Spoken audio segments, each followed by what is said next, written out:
What's up, guys? Welcome back to the channel. This is part 2 of the bench seat swap. So I'm gonna walk over here to the Cherokee real quick. So this is what's going on. It's rednecked in right now. If you could do it better, do it better. But I'll show you what I did. So basically, what I did was I took and drilled holes in the back there. Well, okay, well, what you're supposed to do, this is not what you're supposed to do, but I basically used that as a washer. So what I did was, what you need to do is you need to have a spacer. You need a 2-inch spacer to clear the training gap over there. And so I just rednecked it in so I can move the Cherokee around and everything. So it's not done, but I will tell you exactly how to do it. So if you can see here, this bracket, there's the original stock bolt. It won't work, so you're gonna want to place new ones. Basically, you're gonna want to do. I have no idea what size that is, but you're gonna do 2 of those, one here, but you're gonna want to offset it. So let me see if I can. There it is. So basically, what you want to do is, where this is setting, you're gonna want to offset one to here. It needs to be parallel with this bolt here. Same with that side, it needs to be parallel with it on the other side. And you're gonna put one of these on that side, I believe, because it shoots down more, and then it'll raise it up.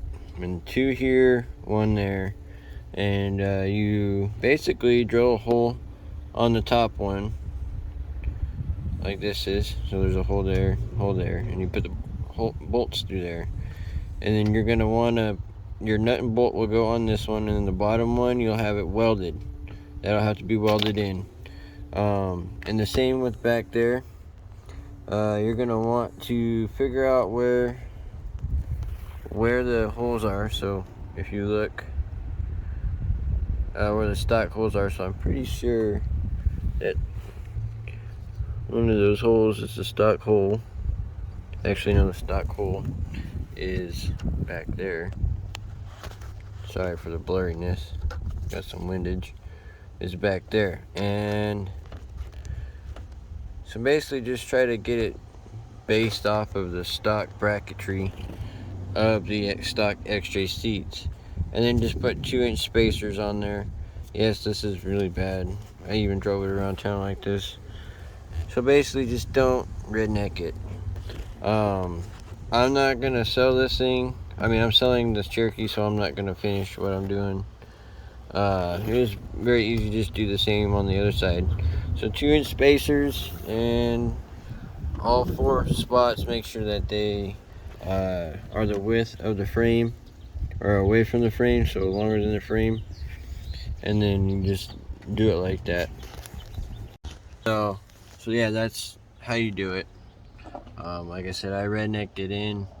I wasn't done with it yet, but since I'm not going to do anything, I might as well tell you guys how I would do it and how it should be done. But there's many ways you can modify to get this in and make it fit. It actually, where it's at right now, it fits just right over the training tunnel, but and it seemed to do okay. I Jimmy rigged some seat belts in to that way I can drive it around town and everything. And I drove it around town. I wanted to see if it was actually gonna get hot enough to melt the bottom of the seat, and it didn't. It got up to 210 degrees. Well, I don't know how hot the transmission tunnel got, but it didn't have any smell of anything burning or anything. And I drove it around for like 2.5 hours. with it the way that it is now, and didn't budge, didn't wobble out of anything. You know, it did perfectly. But if you want to be able to adjust the seat forward and back, you need to put those spacers in, because with it sitting on the transmission tunnel and hugging the tunnel, and your XJ gets overheats or something, gets really hot, chances are it'll catch on fire. But I would just do spacers. I wouldn't even mess around with it. Do it the correct way. Don't do it the redneck way. I wish I could show you guys how to properly do it, but I'm just gonna let this XJ go, because we got plans for something nicer and cooler, basically. Yeah, I mean, I really wouldn't mind cutting this up and finding a red Comanche and cutting that in half and making it into a Comanche. But I have Lieutenant Dan and Crispy, and they're my main squeezes, and they're the ones that need the money the most. And that Comanche project would probably take maybe close to 2 to 3 years to complete, in the mix of trying to complete that, complete those two. I mean, Lieutenant Dan's pretty much there. It just needs, you know, maintenance and stuff like normal. But, and then Crispy just needs everything. Stay tuned though. I did get Crispy some new shoes. I'm gonna run a video on that here soon. And then, but it's gotta be real fast, so. It's not gonna be, it's just gonna be taking the stock tires off and putting 33s on it. So,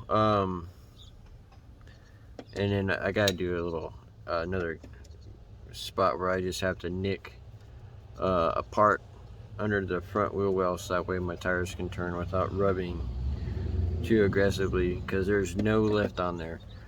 But it will look cool, and I got those tires, and I don't want them sitting in my garage. Yeah.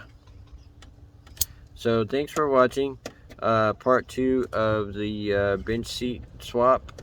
I'm sorry that I could not give you, you guys see the completion of this, but it worked. I drive around comfortably. It's actually more comfortable than the bench seats, or the bucket seats, sorry.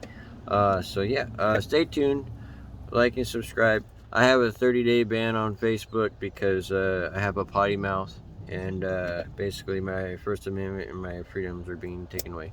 So, and the Second Amendment is supposed to protect the First, but I ain't gonna get into that anyway. Anyway, I hope you enjoyed this short video, and hope you guys have a great Thursday, Wednesday, whatever it is. Stay tuned for the next Crispy video. Alright, have a great night.